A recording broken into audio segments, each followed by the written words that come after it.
Hello and welcome back, guys, in yet another video. So today we are starting the much awaited, most demanding video, CMA Final DT Hot Topics. ये hot topics क्या है, ये आपके exam के लिए क्यों important है, आप इसको अगर करके जाते हो तो आप अपने एग्ज़ाम के अंदर ज़्यादा से ज़्यादा मार्क्स स्कोर कर सकते हो। इट कैन बी 70+, 80+, और 60+ तो आपको करने ही करने हैं। अब ये हॉट टॉपिक्स क्या होते हैं? हॉट टॉपिक्स का मीन्स क्या है कि कुछ ऐसे टॉपिक्स जो आपके एग्ज़ाम से रिलेवेंट हैं, जो आपको एज इट इज़ एग्ज़ाम से में मिल सकते हैं, और या फिर उनके आसपास से आपको क्वेश्चन देखने को मिलेगा। अब ये मैंने कैसे लिए हैं, ये मैंने प्रीवियस ईयर्स के जितने भी पेपर्स थे सिलेबस 22 के, साथ में MTPs देखने के बाद में अपना एक प्रिडिक्शन बनाया है। और ये प्रिडिक्शन 80 to 90% तक सही होता है। आप प्रीवियस वीडियोस देख सकते हो और अटेम्प्ट के क्वेश्चन देख सकते हो, आप उससे आपको अंदाज़ा हो जाएगा। साथ ही साथ मैंने CMA फाइनल लॉ के और CMA फाइनल SFM के हॉट टॉपिक्स ऑलरेडी अपलोड कर दिए हैं, और CMA फाइनल लॉ की पूरी क्लासेस जो है वो मेरे चैनल पर अपलोडेड है, उसको ज़रूर से आप जाके देख लेना। उसको देखने के बाद में आपसे मैं गारंटी बताता हूँ कि अगर जैसा जैसे मैंने आपको बताया, अगर आप वैसे स्टडी कर लेते हो तो आप अपने एग्ज़ाम में अच्छे मार्क्स स्कोर कर सकते हो। ठीक है, तो बिना टाइम को वेस्ट करते हुए मैं स्टार्ट करता हूँ CMA final DT hot topics. ठीक है, ये हॉट टॉपिक्स मैं आपको बता रहा हूँ, लेकिन ये purely based on my predictions है। अगर आपको इस पर रिलाई करना है नहीं करना है, ये आपका पर्सनल डिसीजन हो सकता है, लेकिन ये किसी भी प्रकार का ऑफिशियल कम्युनिकेशन नहीं है। ये मेरा सिर्फ पर्सनल प्रिडिक्शंस है। ठीक है, तो आज चलो अब हम इसको स्टार्ट करते हैं, और लास्ट में मैं आपको प्रो टिप्स बताने वाला हूँ कि आप एग्ज़ाम में अच्छे मार्क्स कैसे स्कोर कर सकते हो। ठीक है, तो जो क्वेश्चन 2 है हमारा, वो क्वेश्चन 2 14 मार्क्स का आता है ना, हमेशा ही। और वो मिलेगा आपको PGBP से, और PGBP में भी आप क्या करोगे, नॉर्मल जो प्रोविजंस है वो तो आपको अच्छे से आने ही चाहिए। साथ में 115 BAB और 115 BAA आपको बहुत अच्छे से कर लेना है। ठीक है, क्वेश्चन नंबर 3 का A पार्ट, ये फिक्स है, क्वेश्चन आएगा 115 BAC से 7 मार्क का। बी वाले के अंदर एक क्वेश्चन जो है वो थोड़ा अनप्रिडिक्टेबल है इस बार, लेकिन अब चांसेस हैं कि वो आपको ICMI मेट से देखने को मिल सकता है, क्योंकि लास्ट के दो तीन अटेम्प्ट हैं उनके अंदर ये वाले यहाँ पर जो क्वेश्चन आया है वो ICMI मेट से ही देखने को मिला है। तो आप ICMI मेट को छोड़ के नहीं जा सकते हो।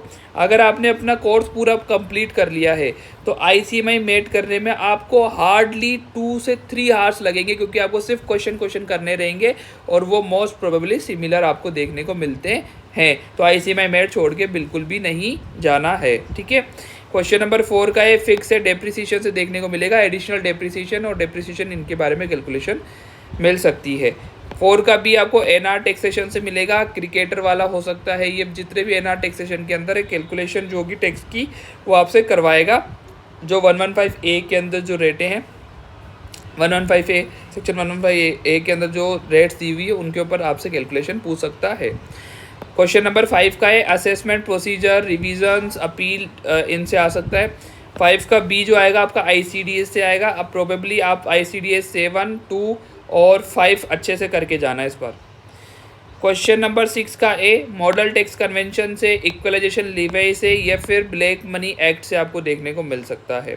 क्वेश्चन नंबर 6 का बी हमेशा फिक्स रहता है, DTAA से देखने को मिलेगा। लेकिन एक टिप यस में ध्यान रखना कि इस बार जो DTAA से क्वेश्चन आ रहा है वो आपका है ना, उसमें 115 BAC के हिसाब से कैलकुलेशन पूछ सकता है। वैसे तो ये काफ़ी जो कुछ टफ नहीं है, ईजी है, तो आप आराम से कर लोगे। क्वेश्चन नंबर 7 का ए, ये आपको मिलेगा ट्रांसफर प्राइसिंग से, जो कि हर बार आपको मिलता है। और क्वेश्चन नंबर 7 का भी 94B थिन कैपिटलाइजेशन से देखने को मिल सकता है। अगर इससे क्वेश्चन आया, आप पहले तो भगवान को थैंक यू बोलना और फिर क्वेश्चन अटैम्प्ट करना, क्योंकि ये बहुत ही ज़्यादा ईजी होता है। क्वेश्चन नंबर 8 का ए जो मिलेगा आपको असेसमेंट प्रोसीजर से देखने को मिलेगा, और 8 का बी कोई केस स्टडी आ सकती है NR टैक्सेशन से। ये सब मेरे प्रिडिक्शंस थे। असेसमेंट प्रोसीजर बहुत ही ज़्यादा लेंदी वाइड है, लेकिन बहुत ज़्यादा वेटेज सिक्योर करता है। तो आपको उसको बिल्कुल नहीं छोड़ना है। एमसीक्यूज़ की अगर अपन बात करें तो लॉटरी बेटिंग गैम्बलिंग से आपको एमसीक्यूज़ मिलेंगे, टैक्स प्लानिंग, टैक्स अवॉइडेंस और टैक्स मैनेजमेंट से मिल सकता है, डिडक्शन से मिल सकता है, मैट से और टैक्स रेट से, इनसे मिलेंगे। और कम से कम 5 से 6 एमसीक्यू या 5 एमसीक्यू तो आपको इंटरनेशनल टैक्सेशन से देखने को मिल सकते हैं, जिसमें आपको transfer pricing, NR taxation, DTWH, in capitalisation, equalisation levy, model tax conventions, इन सभी से देखने को मिल सकता है। ठीक है, और 3 से 4 एमसीक्यू आपको असेसमेंट प्रोसीजर से मिलेंगे। अब असेसमेंट प्रोसीजर के अंदर आपका return, revision, appeal, penalties, demand, सब कुछ इसमें कवर हो गया है। ठीक है, अब जो रिमेनिंग चैप्टर आप बचे उसके लिए पूछोगे आप, अब यार उसका क्या करें, उसको नहीं पढ़ना क्या, जैसे कैपिटल गेन हो गया, आईफोर्स हो गया, और बहुत सारे चैप्टर ऐसे हैं जो इस प्रिडिक्शन में कवर नहीं हुए हैं। अब आपके दिमाग में वही बात चल रही होगी कि भाई इनका क्या करें। अब इनका क्या करना है, आपको इनको पढ़ना है, क्योंकि जैसे देखो मैंने आपको बताया था कि एक अनप्रिडिक्टेबल क्वेश्चन है, वहाँ पर भी आ सकता है, साथ में एमसीक्यूज इंक्लूड हो सकते हैं, या फिर हो सकता है कि इनमें से कोई क्वेश्चन हटा के इनमें से कोई क्वेश्चन आ जाए, तो उसको बिल्कुल नहीं छोड़ना है। लेकिन आपको सबसे ज़्यादा इंपॉर्टेंस देनी है इन चैप्टर्स पे जो मैंने आपको यहाँ पर अभी आज बताए हैं। अगर आप इनको अच्छे से करके जा रहे हो तो आपको पास होने से तो कोई नहीं रोक सकता, और आराम से आप एग्जामिनेशन तो स्कोर कर ही लोगे। तो इनको बिल्कुल से नहीं छोड़ना है, और इस वीडियो को सबसे अपने फ्रेंड्स के साथ में ज़्यादा से ज़्यादा शेयर करो, क्योंकि यार सारे अच्छे मार्क्स स्कोर करें, अपन को क्या दिक्कत है। तो बहुत अच्छे मार्क्स आपको आने वाले हैं इस बार, और पेपर इस बार का बहुत इजी आएगा, तो घबराने वाली बात नहीं है। मैं प्रो टिप की बात कर लेता हूँ, जैसे कि मैंने आपको बताया था प्रो टिप क्या है आपके लिए। देखो स्पेशली मैं डीटी के लिए बता रहा हूँ, आपको क्या करना है, फोकस करना है सिर्फ कहाँ पर, इंटरनेशनल टैक्सेशन पे, मोर फोकस। साथ में आप किसके ऊपर फोकस करोगे, पीजीबीपी के ऊपर।